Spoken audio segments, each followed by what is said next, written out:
안녕하세요. 부산부동산 서입니다. 23년 18주 19주차 주간 브리핑. 부산의 하락률 순위가 한국 부동산원 기준으로 4위 수준까지 내려왔습니다. 대구와 같이 앞자리를 차지하다가 지금 좀 순위는 내려왔지만 이 영남 지방과 광주 하락률은 비슷하게 나타나고요. 대전과 인천, 세종시의 분위기가 좋아지면서 대전도 같이 좀 좋아지고 인천 굉장한 입주 물량 부담에도 불구하고 아주 급격한 상승, 그리고 가장 늦게까지 상승했다가 급격하게 추락하던 것이 다시 보합 수준까지 올라와 있는 상태. 만약 거래량이 계속 늘어난다면 조금 더 긍정적으로 볼 수 있겠지만, 거래량이 다시 줄어든다면 감당할 수 있겠나? 라는 제목을 붙여봤습니다. 부산 아파트 거래량 시뮬레이션을 해봤는데요. 갈수록 거래량이, 제가 시장 분위기 사라 라고 이야기하려면 거래량이 2천, 4천, 6천, 8천 이렇게 축축축 치고 올라갈 손 치면은 투자해도 좀 괜찮겠지만, 지금 거래량이 늘어나던 것이 요 까만색 네모가 그 시뮬레이션 했는 거거든요. 시뮬레이션 해봤을 때 거래량이 점점 줄어드는 흐름으로 갈 것이다. 흡사 2022년과 부산 경우에는 22년과 23년의 차트가 닮은 꼴이 되어버린다면 하반기로 갈수록 여러 채를 가진 사람은 그 부담감이 장난이 아닐 수가 있겠습니다. 물론 가격이 오르면 뭐 2배, 3배 레버리지 효과까지 이용한다면 더 큰 수익을 안겨줄 수도 있겠지만, 그에 따른 위험 부담이 너무 커지더라. 얼마 전에 SG증권발 사태 가격이 막 2년, 3년, 4년에 걸쳐서 가격이 막 수십 배가 올랐어요. 여기 고점에 잡은 사람들 더 오를 거라고 믿었겠죠, 물론. 근데 이게 한번 추락을 하고 나니까 이게 회복할 수가 없습니다. 회복할 수가. 이게 뭐 신용 관련해서 뭐 자기 자본 대비 2.5배 가까이 투자를 하고 이랬던 부분에 단순히 원금만 잃고 여유 자금의 원금만 잃고 끝나는 것이 아니고 그 수억 원에 달하는 빚을 지는 사람들도 굉장히 많습니다. 그래서 날마다 죽겠다고 그런 이야기들이 계속 나오고 있고요. 사실 대책이 없죠.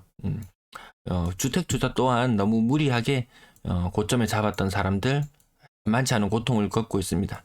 일부 반등해서 계속 반등할 거라는 믿음을 가지고 무리하게 투자를 하게 된다면 여기에 따른 고통 또한, 이득 또한 모두 투자자 본인의 책임으로 아마 기속될 것 같습니다.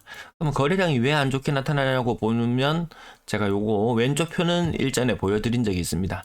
사람들이 특례 보금자리론을 이용해서 신규 주택을 구입하는데 거의 절반 가까이 돈을 사용합니다. 지금 30조 가까운 돈을 사용을 했는데요. 그 중에서 대략 한 13조에서 14조 정도, 이게 신규 주택 구입하는데 돈을 사용했을 것 같고요. 이 비율이 점점 높아지고 있습니다. 빚내서 뭐 급한 불 끈다고 기존 대출을 상환하는 용도로 사용하는 사람들은 어느 정도 땡길 사람은 땡겨 썼다. 이제는 신규 주택 구입에 돈을 땡겨 쓰는 추세인데요. 그럼 돈을 얼마나 썼냐 보면은 2월 달에 17조, 3월 달에 8조, 4월 달에 5조. 빨간색은 지금 제가 추정치로 넣어봤는데 이 돈 쓰는 속도가 점점 줄어듭니다. 돈 써서 집을 사는 사람 숫자가 점점 줄어듭니다. 그 말인즉슨 거래량은 줄어들 것이다. 거래량이 늘어나려면 시장은 환호하죠. 거래량이 줄어들면 좀 침체의 분위기로 갈 수밖에 없겠죠. 부산 지역 마이너스 0.14%, 자, 요거 마이너스 28% 가격 평균적인 모습, 별반 차이는 없습니다. 이게 마이너스 0.1이건 마이너스 0.7이건 뭐 크게 차이는 없는 모습. 마이너스 0.13까지 줄어들었고요. 전세 가격 하락 여전히 경험하고 있습니다. 사람들은 지금 세종시를 보고 모두가 세종시처럼 될 것이다 라고 이렇게 생각하고 있지만, 그게 생각처럼 그렇게 움직이기 쉽지 않을 수가 있습니다. 왜? 우리나라는 이렇게 나눠집니다. 이렇게 나눠집니다. 수도권, 그리고 수도권 가까운 곳, 그리고 지방, 이렇게 나눠지는데 아마 이번 하락 이후에 반등하는 힘이 더 강하게 느껴지는 곳도 뭐 서울권, 그리고 뭐 충청권 정도가 오히려 더 힘이 있어 보이지, 제2의 도시 부산이라고 해서 특별히 더 강한 힘이 느껴지지는 않습니다. 매수 우위 지수상으로 보시면은 조금 꿈틀꿈틀, 어느 시기든지 꿈틀꿈틀 하는 데가 있었어요. 꿈틀하다가 급격하게 반등하는 시점들. 근데 꿈틀하다가 반등하다가 다시 주저앉는 시점도 있어요.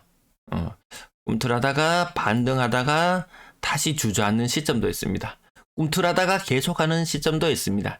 이제 여기에서 이제 자기의 경제적인 지식이나 역량이나 이런 것들이 모두 다 반영이 되어서 이 아주 지금 치열한 시점, 누군가는 치열한 시점으로 볼 것이고 누군가는 그냥 이 또한 과거에 그랬던 것처럼 잠깐 꿈틀하다가 다시 주저앉겠구나 이렇게 볼 수도 있을 것이고, 누군가는 모든 시장 상황이 다 호전되었다, 시장에 돈 풀기 시작했다, 금리가 곧 정점을 찍었다, 가자라고 외친다. 이거 잘못하면 시간이 1년, 2년 세월, 이 세월 동안 아주 좀 지루할 수 있다라는 부분. 매수 의지수 부산은 11.3, 매도 매물이 계속 증가하니까 이 매수 심리가 크게 살아나지는 못하고 있는 모습을 보여주고 있습니다. 자, 부산 지역 반등한다, 반등한다, 규제 풀었을 때 반등한다, 뭐 할 때 반등한다, 꿈틀한다, 꿈틀한다 말은 했지만 완전히 거의 바닥이에요. 11.6, 이 정도면 거의 최바닥 수준이라고 보시면 될 것 같습니다. 조금 더 확대해 놓고 보더라도 대구와 부산 같은 길을 가고 있습니다.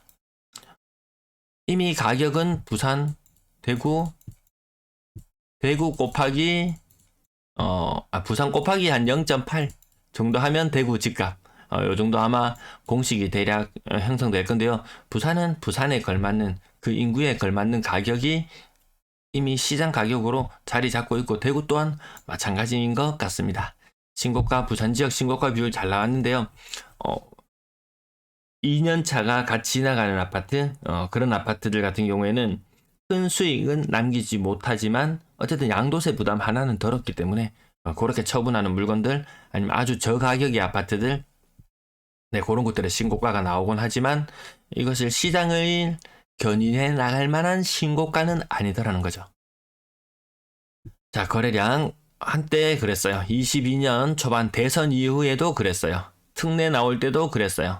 부산 사람들 뭐 나오기만 하면은 아주 발빠르게 움직입니다. 해양도시 특징인가요? 네, 좀 발빠르게 움직입니다. 유행에도 민감하고 뭐든지 좀 빠르고 이렇게 반응하는 느낌. 근데 그 이후에 시간들은 소리 소문 없이 견뎌내야 되는 그런 시간들 또다시 찾아온다면, 또다시 작년에 이런 모습들이 또다시 되풀이 된다면, 요렇게 한번 나타내 볼까요? 요렇게 해서 요 음악 악보할 때 기호 있나요? 요거 네, 도돌이표? 네, 뭐 요것이 다시 반복된다면 지금 그런 생각을 가끔 해보거든요. 여기서 뭐 완전 치고 갈 거라고 생각하는 사람, 확신하는 사람은 질러. 좀 긴가민가한데 하면 좀 참고 봐도 연말까지 지금 뭐 금매가 다 나가니 온갖 말들이 무성하지만 2, 3, 4, 5월에 걸쳐서 평균적인 하락률은 마이너스 28%, 좀 심할 때는 마이너스 30%, 뭐 그 이상의 느낌도 나기도 했었지만 이 시장 분위기로 계속 가고 있어요. 계속 거래량이 늘거나 거래량이 좀 줄어들거나 이 분위기가 계속 가고 있으니까 서둘러 금매가 아니면 고층이 아니면 별로 거들떠 보지 않는 그런 시장 분위기. 매매 거래량 부산 지역 1000건, 많이 적었을 땐 1000건 수준이던 것이 2400건을 뚫고 올라갔다.